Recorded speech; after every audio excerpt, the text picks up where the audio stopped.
বছরের একটা মেয়ে 21 বছরের একটা ছেলেকে বাসা থেকে ভাগিয়ে নিয়ে চলে গেছে। মাত্র 11 বছর বয়সে কিভাবে সুবা পারলো এরকম একটা অবস্থা করতে, জেনারেশন কোথায় গিয়ে দাঁড়িয়েছে, পারে এরকম একটা কাজ করতে, তারপর আবার ভিডিওতে হাসছে। Wow, great. Hello pretty ladies, welcome back to my channel. আমি আবার চলে এসেছি আর একটা নতুন ভিডিও নিয়ে। আমি মাই পয়েন্ট অফ ভিউ এই সেগমেন্টটা থেকে বের হতেই কেন যেন পারছি না, কারণ একটা পর একটা ট্রেন্ডিং ঘটনা ঘটে যাচ্ছে, একটা পর একটা ইনসিডেন্ট ঘটে যাচ্ছে এবং সেটা নিয়ে আমাকে বলতে হচ্ছে। আমার এই চ্যানেলটা মনে হয় স্কিন কেয়ার রিলেটেড ভিডিও থেকে বেশি এই ধরনের ভিডিওর জন্য বেশি হয়ে গেছে, পরিচিত হয়ে গেছে। যাই হোক, আজকে যে ঘটনাটা নিয়ে কথা বলবো সেটা আই গেস তোমরা সবাই বুঝতে পারছো কী নিয়ে কথা বলবো। তো চলো শুরু করা যাক। আর তুমি যদি আমার চ্যানেলে নতুন হয়ে থাকো অবশ্যই একটা লাইক এবং সাবস্ক্রাইব করতে ভুলবে না। আর আজকে আমার কথাগুলো শুনে কে কে আমার সাথে রিলেট করতে পারছো এবং আমার সাথে একমত অবশ্যই কমেন্টে জানাতে ভুলবে না। অলসো তুমি আমাকে ফেসবুক এবং ইনস্টাগ্রামে ফলো করতে পারো, লিঙ্ক ডেসক্রিপশন বক্সে দেওয়া আছে। তাহলে চলো শুরু করা যায়। বেশ কয়েকদিন আগে বরিশাল থেকে সুবা নামের একটা মেয়ে ঢাকায় মায়ের চিকিৎসার জন্য যাওয়ার পরে নিখোঁজ হয় মোহাম্মদপুর থেকে। সেটা নিয়ে আমাদের বাংলাদেশের সবারই খুব কনসার্ন ছিল, আমার নিজেরও সেটা করেছি, সবার খুব কনসার্ন ছিল যে মেয়েটা কোথায় গেল, কিভাবে হলো। আর আজকাল দেশে যা হচ্ছে এক একজন তাই হয়ে যাচ্ছে, হারিয়ে যাচ্ছে। তো এই সব দিক বিবেচনা করে মেয়েটাকে নিয়ে সবাই খুব টেন্স ছিল, যেহেতু মেয়েটা মাত্র 11 বছর বয়স এবং বলতে গেলে একটা বাচ্চা। ঠিক আছে, তো কয়েকদিন না মেবি 2 দিন পরে এটা উন্মোচিত হয়েছে যে মেয়েটা নাকি তার বয়ফ্রেন্ডের সাথে বাড়ি থেকে পালিয়ে গিয়েছিল এবং সে অলরেডি নওগাঁ, কক্সবাজার এসব ঘুরে বেশ হাসি খুশি আছে এবং সে একটা ভিডিওতেও বলেছে যে আমি খুব ভালো আছি, সুখী আছি এবং লিটারালি সে হাসছে। এবং আমরা জানতে পারি যে মেয়েটার মায়ের নাকি ক্যান্সার এবং সেটা ডাক্তার দেখানোর জন্য, সেটা ট্রিটমেন্ট করার জন্যই ঢাকা গিয়েছিল। আচ্ছা, এই যে পুরো ঘটনা, এটার মধ্যে বিভিন্ন মানুষের বিভিন্ন মতামত আমি দেখেছি নেট দুনিয়ায়, ফেসবুকে বা যে কোনো নিউজ চ্যানেলের কমেন্ট বক্সে যেরকমটা আমরা পেয়ে থাকি। তার মধ্যে অনেক ধরনের মানুষ আছে। কিছু মানুষ লিটারালি আফসোস করতেছে যে আমি কেন এই মেয়েটাকে মেয়েটা হারিয়ে যাওয়ার পোস্টটা শেয়ার দিলাম, আমার আবেগ নিয়ে খেলা হয়েছে, আমাদেরকেও ধোকা দিয়েছে, ও একটা টিকটকারের সাথে পালিয়েছে, এই সেই একটা 11 বছরের একটা বাচ্চা মেয়েকে বিভিন্নভাবে স্লাশ শাইমিং তো আছেই, সাথে বিভিন্নভাবে কথাবার্তা বলা হচ্ছে। এবং সেটা ছেলেরা যতটা বলছে তার মতোই করে মেয়েরাও কিন্তু বলছে। এবং মেয়েরা কেউ বাচ্চা না, মেয়েরা সবাই আমাদের মতো অ্যাডাল্ট। ঠিক আছে, তারা এরকম একটা বাচ্চা মেয়েকে এই ধরনের কথা বলছে এবং তারা আশা করছে যে একটা বাচ্চা মেয়ের ম্যাচিউরিটি তার ম্যাচিউরিটির সমান হবে। ঠিক আছে, সো এই সব বিষয় নিয়ে আজকে আমি একটু কথা বলব। প্রথম কথা যেটা আসে, প্রথম যে জিনিসটা মানুষ সব থেকে বেশি ধাক্কা খেয়েছে, যে একটা মেয়ে হারিয়ে যাওয়ায় আমরা বিভিন্ন রকম পোস্ট করেছি, কিন্তু পরে জানা যায় সে হারিয়ে যায়নি, পালিয়ে গেছে। আচ্ছা, আমি একটু সহজভাবে ভাবি। একটা 11 বছরের মেয়ে যাকে ম্যানিপুলেট করা খুবই সহজ। আমরা একটা বাচ্চাকে যদি একটা চকলেট দিয়ে ম্যানিপুলেট করতে পারি, একটা 11 বছরের মেয়েকেও ম্যানিপুলেট করা কিন্তু চকলেট দিয়ে ম্যানিপুলেট করার মতো সোজা না হলে অনেকটা সহজ। আর আজকালকার যুগে মোবাইল বা সোশ্যাল মিডিয়ার যুগে একটা মেয়ের হাতে যখন, এই বয়সের একটা মেয়ের হাতে যখন মোবাইল পড়ে, তার উপর তার ফ্যামিলিতে বিভিন্ন ধরনের ক্রাইসিস পড়ছে। মেয়েটার এখন সব থেকে বেশি দরকার তার মায়ের সাপোর্টের, কিন্তু সেটা সে পাচ্ছে না কারণ তার মা অসুস্থ। সো সব মিলিয়ে তার মাথার মধ্যে একটা অনেক বড় একটা ডিপ্রেশন কাজ করতো। সেই ডিপ্রেশন কাটাতেই হয়তো সে মোবাইলের দিকে আসক্ত হয়ে পড়েছে এবং সেই মোবাইলের মাধ্যমে আরেকজনের সাথে তার একটা প্রেমের সম্পর্ক বা যেটাই হোক তৈরি হয়েছে। যদিও আমরা অনেকেই বলতেছি 11 বছর বয়সের মেয়ে কি বোঝে, কিছুই বোঝে না, ট্রাস্ট মি, কিছুই বোঝে না। দ্যাটস ওয়াই সে এরকম একটা কাজ করেছে। সে যদি আসলেই বুঝতো যে ভালোবাসা কি, প্রেম কি, তাহলে কিন্তু সে কাজটা করতো না। তখন সে এটাও বুঝতো যে আমার মা বাবা আমাকে ওই ছেলেটার থেকে বেশি ভালোবাসে। ঠিক আছে, এরকম কাজ কিন্তু করতো না। ভুল আমরাও করেছি আমাদের জীবনে 11 বছরের ভুল আর এই জেনারেশনের 11 বছরের ভুল অবশ্যই এক হবে না, আমাদেরকে সেটা মানতে হবে। এখন আমরা যদি সাপোজ যে এই মেয়েটা হারিয়ে গেছিল, আমরা পোস্ট শেয়ার করেছি বিধায় পুলিশ এত উদ্যোগী হয়ে খুঁজে টুজে ওকে বের করেছে। ঠিক আছে, আমরা যদি পোস্ট শেয়ার না করতাম, ওইভাবে আলোচনায় না আসতো, হয়তো এটা চেষ্টাটাও করা হতো না। অ্যান্ড আল্লাহ না করুক, মেয়েটার সাথে অনেক কিছু হতে পারতো, তাই না? যেরকম আজকাল হতেই পারতো। এখন আমরা এই যে যারা আফসোস করছে যে আমি কেন শেয়ার করলাম, ধোকা, এই সেই, আচ্ছা তাদের কাছে আমার একটা প্রশ্ন, তারা কি মেয়েটার কোনো ক্ষতি হলে তারা খুব খুশি হতো? মেয়েটা যে সুস্থ আছে, স্বাভাবিক আছে, সে সুস্থ মতো তার পরিবারের কাছে ফিরেছে, এই জন্য কি আমাদের খুশি হওয়ার কথা না? এখন আমরা নিজেরাই যদি এত বড় অ্যাডাল্ট হয়ে এরকম অবুঝের মতো আচরণ করি, তাহলে ওই 11 বছরের মেয়েটার দোষ কোথায়? সে তো আসলেই অবুঝ। আমরা নিজেরা অ্যাডাল্ট হয়ে সবকিছু বুঝে অবুঝের মতো আচরণ করছি, সেখানে ওই মেয়েটা অবুঝ, তাকে ম্যানিপুলেট করা ইজি হতেই পারে।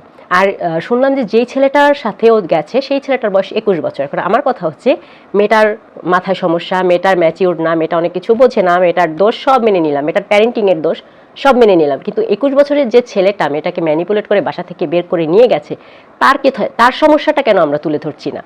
সে তো আর 11 বছরের কেউ না, সে তো 21 বছরের একজন অ্যাডাল্ট। তার তো বোঝা উচিত যে আমি আমার বোনের মতো আমার ছোট একটা বাচ্চাকে আমি এভাবে কিভাবে বাসা থেকে বের করে আনি। তো আমরা এই ছেলের প্যারেন্টিং, এই ছেলের দোষ, ছেলের সমস্যা, এটা নিয়ে তো কেউ কথা বলছি না। সবাই খালি মেয়েটাকে ফোকাস করা হচ্ছে। ইভেন মেয়েটার ছবি এমনভাবে ভাইরাল হচ্ছে, যখন ওই যে ওই বয়ফ্রেন্ডের সাথে ছবিটা ভাইরাল হয়েছে, তখন বয়ফ্রেন্ডের মুখে স্টিকার আছে, মেয়েটার মুখে স্টিকার নেই। মানে এখানে দোষ কি মেয়েটার? মানে আমি জাস্ট অবাক হয়ে যাই এই ধরনের নিউজগুলো পড়ে, এবং এগুলো নিয়ে যে মানুষ জাজ করে, কিভাবে করে। মানে ছেলেটার কোনো পরিচয় এখানে প্রকাশ করা হচ্ছে না, যেখানে ম্যানিপুলেশনের পুরো দোষটাই ছেলেটার। এবং প্যারেন্টিংয়ের দোষও যদি আমরা দেই, প্যারেন্টিং নিয়ে আমি একটু পরে কথা বলছি, প্যারেন্টিংয়ের দোষও যদি আমরা দিই, মেয়েটার প্যারেন্টিং না হয়নি, ঠিক আছে মানলাম, ছেলেটার প্যারেন্টিংয়ের কী সমস্যা ছিল? সেখানেও তো সমস্যা ছিল। ছেলেটার প্যারেন্টিংয়ের সমস্যা ছিল কারণ তার বাবা মা তাকে শেখাতে পারেনি যে তার হাঁটুর বয়সী একটা মেয়েকে নিয়ে এভাবে ম্যানিপুলেট করে নিয়ে আসা উচিত না। এটাও তো তার প্যারেন্টিংয়ের দোষ, কিন্তু সেটা নিয়ে কেন কেউ কথা বলছে না? আমার প্রশ্ন হচ্ছে এইটা। অবস্থা যেরকম দাঁড়িয়েছে তাতে মনে হয় যে এরকম শিরোনাম হলেও অবাক হব না যে যেখানে লেখা থাকবে যে 11 বছরের একটা মেয়ে 21 বছরের একটা ছেলেকে বাসা থেকে ভাগিয়ে নিয়ে চলে গেছে। খুবই সিম্পল, তাই না? যেদিকে যাচ্ছে। আচ্ছা, গেল একটা দিক, যারা হচ্ছে আফসোস করছিলেন যে আমি কেন শেয়ার দিলাম, কেন করলাম, এদের জন্য। সেকেন্ড, যারা মেটার প্যারেন্টিং নিয়ে কথা বলছেন, আমি এই জিনিসগুলো আমি দেখেছি, যারা এই প্যারেন্টিং নিয়ে মহা জ্ঞান দিয়েছে, মেয়েটার প্যারেন্টিং খারাপ, এই সেই। আচ্ছা বুঝলাম মেয়েটার প্যারেন্টিং খারাপ হওয়াটা স্বাভাবিক, এটা আমিও মনে করি। কজ তার মাকে তার যখন যেই সময়টা তাকে বোঝানো উচিত ছিল, আর এই ধরনের কথাগুলো বা এই সেন্সিটিভ বিষয়গুলো নিয়ে কিন্তু একটা মাই মেয়ের সাথে কথা বলে। আমার ক্ষেত্রে যেটা হয়, আমার মা আমাকে এগুলো বুঝিয়েছিল, বা অনেকের ক্ষেত্রেই দেখা যায় যে মা মেয়েকে মানে বোঝায় যে এই বয়সে এরকম করতে হয় না, বা এরকম এই জিনিসগুলো নিয়ে বোঝায়। তো সেই সময়টাই হয়তো তার মা পায়নি, বা হচ্ছে সে যেহেতু অসুস্থ, সো এগুলো দেখে তার মাথার মধ্যে এমনিতেই সব কিছু ঘাটানো ছিল। তার উপরে হচ্ছে সে ডিপ্রেশনকে, একটা সোশ্যাল মিডিয়া প্ল্যাটফর্মটা বেছে নিয়েছে, মোবাইলটা তার কাছে সহজলভ্য হয়ে গেছে কোনো একটা কারণে, সেইভাবে কেয়ার করতে পারেনি। আর মায়ের অসুস্থতার জন্য হয়তো ফ্যামিলিও সেভাবে মানে ওকে বিল্ড আপ করতে পারেনি, হতেই পারে। প্যারেন্টিংয়ের সমস্যা মেনে নিলাম, মেয়েটার প্যারেন্টিংয়ের সমস্যা। কিন্তু আমার কথা হচ্ছে, আমার দেখা মতে যারা এই যে প্যারেন্টিং নিয়ে দোষ দিয়ে, অনেক জ্ঞান দিয়ে হচ্ছে পুরো দোষটা হচ্ছে মেয়েটার বাবা মার উপরে চাপিয়েছেন, তাদেরকে আমি বলবো যে আপনারা নিজেরা কয়টা বাচ্চা জন্ম দিয়েছেন? আপনারা নিজেরা কয়টা বাচ্চা জন্ম দিয়ে একটা বাচ্চাকে 11 বছর পর্যন্ত বড় করেছেন? বেশি না, আরও বেশি। কারণ বাচ্চাদের অনেক টাইম আছে, একটা রিস্ক টাইম আছে, যেহেতু যেমন 15-16 বছর একটা রিস্ক টাইম, 11 বছর একটা রিস্ক টাইম। ওই তো অত দূর আমি না যাই, আমি সুবার বয়সটাই ধরি। 11 বছর পর্যন্ত আপনি কয়টা বাচ্চা জন্ম দিয়ে বড় করেছেন যে আপনি এই জ্ঞানগুলো ঝাড়ছেন এসে? আমার দেখা মতে, আমার পার্সোনাল এক্সপিরিয়েন্স যদি বলি, যারা এই প্যারেন্টিং নিয়ে জ্ঞানগুলো দিয়েছে ফেসবুকে, তাদের একজনও বিবাহিত না, এবং বেশিরভাগেরই বয়স হচ্ছে ম্যাক্সিমাম 28-27 এরকম, ছেলে হোক মেয়ে হোক, 28-27-এর বেশি কেউ না। এবং সামহাও 21-22 বছরের মানুষজন হচ্ছে তো এ ধরনের কথা বলছে, প্যারেন্টিং নিয়ে জ্ঞান দিচ্ছে, যাদের কি না নিজেদেরই প্যারেন্টিংয়ের প্রয়োজন। আমি বলবো না আমি অনেক অ্যাডাল্ট, আমিও এখন পর্যন্ত বাচ্চা জন্ম দেইনি, রাইজও করিনি, তাই আমি প্যারেন্টিং নিয়ে জ্ঞানও দেই না। আমার কথা হচ্ছে, আমি যে বিষয়টা নিয়ে বিস্তর জ্ঞান দিয়ে ভরিয়ে ফেলাবো, মানুষকে দোষারোপ করব, সেই বিষয়টায় আমার এক্সপিরিয়েন্স কতটুকু। হ্যাঁ, আপনার যদি একটা বাচ্চা থাকে 11-12 বছরের বা তারও বড়, তাহলে আপনি বলতেই পারেন যে আমার বাচ্চাকে আমি ঠিক প্যারেন্টিং টা প্রোভাইড করেছি, বা ঠিকভাবে আমি তাকে মানুষ করতে পেরেছি, এরা পারেনি বলে এই বাচ্চার এই দশা, বলতেই পারেন, তারটা আমি মেনে নিলাম। কিন্তু যারা 21-22 বছরে এসে প্যারেন্টিং নিয়ে জ্ঞান দিচ্ছেন, বড় বড় স্ট্যাটাস লিখছেন, তাদের আসলে এক্সপিরিয়েন্সের জায়গাটা কোথায়, এটা আমার একটু খুবই জানতে ইচ্ছা করে। আপনারা যারা জানেন উত্তরটা, সেটা একটু আমাকে কমেন্ট বক্সে জানাবেন। কারণ বাচ্চা পালা, বাচ্চা জন্ম দেয়া, এইগুলো এক্সপিরিয়েন্সের বাইরে, এগুলো নিয়ে কোনো কথা বলা যায় না, কথা হয় না। কারণ একটা বাচ্চা জন্ম দেওয়ার প্রসেস থেকে শুরু করে তাকে পেলে পুষে বড় করা অবধি একটা মা, একটা বাবার কি পরিমাণ কষ্ট, কি পরিমাণ পরিশ্রম যায়, সেটা শুধু তারাই বোঝে যারা এটা করে। এবং কোনো বাবা মাই চায় না যে তার ছেলে বা মেয়ে খারাপ পথে যাক। উদাহরণস্বরূপ, একটা চোরও চায় না যে তার ছেলে চোর হোক, সেও চায় তার ছেলে একটা ভালো স্কুলে পড়ুক, একটা ভালো জায়গায় যাক, তাই না? সো মানুষের দিকে আঙ্গুল তোলার আগে আমাদের নিজের এক্সপিরিয়েন্স, নিজের দিকটা ভাবতে হবে। আর 11 বছরে আপনি কি করতেন, আমি কি করতাম, এগুলো দিয়ে এখনকার জেনারেশনকে জাজ করা যাবে না। আমার সময় কোনো ফোন ছিল না, আপনার সময়ে আমরা যথেষ্ট মানে বুঝদার বলবো না, ওটা আমরা বাউন্ড টু বলতাম, আমরা আমাদের গার্ডিয়ানদের প্রতি অনেকটা মানে রেসপেক্টফুল ছিলাম, যেটা এখনকার বাচ্চারা না। এখনকার জেনারেশনকে এখনকার মতো করে হ্যান্ডেল করতে হবে, তাদের না বেশি শাসন করা যাবে, না খুব বেশি ছেড়ে দেওয়া যাবে। যদি প্যারেন্টিংয়ের দোষ দিতে হয় আপনারা ওই ছেলেটার প্যারেন্টিংয়ের দোষ দিতে পারেন, কারণ যেই ছেলেটা 21 বছর বয়সেও মাথায় এতটুকু তার ঘিলু নেই যে 11 বছর একটা মেয়েকে বাসা থেকে আমি কিভাবে বের করে আনি। এখানে তো ছেলেটার প্যারেন্টিংয়ের সমস্যা, মেয়েটার না হয় সমস্যা আছে, আমি ওখানে মানে অস্বীকার করছি না যে সমস্যা নেই, এবং সমস্যার কারণটা আমি বলেছি। ছেলেটার কি সমস্যা? ছেলেটা, এবং এটা শুধু একটা ছেলে না, আজকাল অনেক অনেক ছেলে এই ধরনের কাজ করছে, মেয়েরাও করছে, যেখানে তাদের বাবা মা কিন্তু এই ব্যাপারে জানেই না। তাহলে সেখানে আপনারা কেন কথা বলছেন না যে ছেলেটার প্যারেন্টিংয়ের সমস্যা, শুধু মেয়েটার দিকে কেন আঙুলটা আসে? আমার এই কথাগুলো শুনে অনেকে ভাববে আমি ফেমিনিস্ট। না, আমি ফেমিনিস্ট না, আমি সত্যিটা গভীরে ঢুকে সত্যিটা এবং সঠিকটা জানার চেষ্টা করি।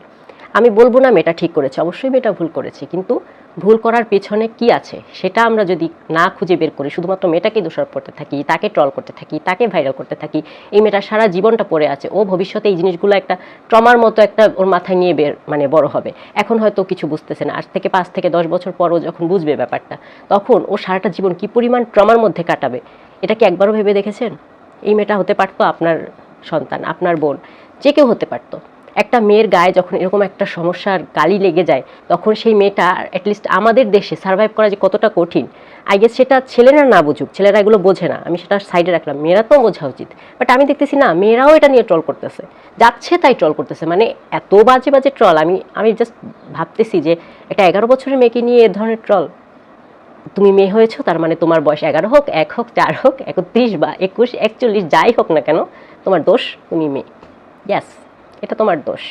কথা বলে ফেললাম, হয়তো অনেক ভাইয়ারা আমার কথায় ট্রিগার হতে পারেন, বাট একটু নিজের বোনের জায়গায় বসিয়ে একটু চিন্তা করে বলবেন। অনেকে এটা বলতে পারেন, হ্যাঁ আমার বোন হলে থাপড়াইতাম, মারতাম, এই করতাম সেই করতাম, এটা কখনো করতো না। করতো যে না, এটা কিভাবে শিওর হতে পারেন? আপনার যে ছোট বোন আছে তাকে কি আপনি সবসময় চোখে চোখে রাখতে পারেন? হ্যাঁ, যতটুকু বলতে পারেন, আমি একটা জ্ঞান দিতে পারি, একটা ভালো কথা বলতে পারি, শিক্ষাটা তাকে আমি দিতে পারি, কিন্তু সে যে কোন পথে যাবে বা তার যে কোনো অসৎসঙ্গ হবে না, এটা কি কনফিডেন্টলি কেউ বলতে পারবে? কেউ বলতে পারবে না। নিজের বাচ্চা কাচ্চা নিয়ে কখনো অহংকার করা উচিত না, এবং অন্যের কোনো দোষ দিয়েও এতটা হাইলাইট করা উচিত না যে এই জিনিসগুলো করলে আসলে নিজের বাচ্চা কাচ্চার সাথে করলে সেটা সহ্য করতে পারবেন না আপনি। তাই আমি এটাই বলবো, অনুরোধ করব যে এরকমভাবে একটা বাচ্চার জীবনকে প্লিজ নরক বানিয়ে দেবেন না। একটু সহনশীল হন, মানুষের প্রতি একটু সহনশীল হন, একটু মানে শুকরিয়া করেন যে মেয়েটা ভালো আছে। আজকে মেয়েটার সাথে খারাপ কিছু হতেই পারতো, যেরকমটা হচ্ছে আজকাল। সো আই গেস তখন আপনারা কি খুশি হতেন? খুব, আমার বলতে খুবই কষ্ট লাগছে যে এমন এমন পোস্ট আমি দেখেছি যেন মেয়েটার কোনো ক্ষতি হলেই তারা খুশি হতো, যে পালিয়ে গেছে, ওকে, ও ওটাই ডিজার্ভ করে। আসলে কি ডিজার্ভ করে? একটা অবুঝ বাচ্চা মেয়ে, তাকে ম্যানিপুলেট করে নিয়ে যদি কোনো একটা খারাপ কাজ করা হয়, সেটার জন্য কিন্তু বাচ্চা মেয়েটা দায়ী হয় না, সেটার জন্য যে করে, যারা এটাতে ম্যানিপুলেট করে তারা দায়ী হয়, ঠিক আছে? সো এগুলো করা বন্ধ করুন, একটা মানুষকে, একটা মেয়েকে স্বাভাবিকভাবে বাঁচতে দিন।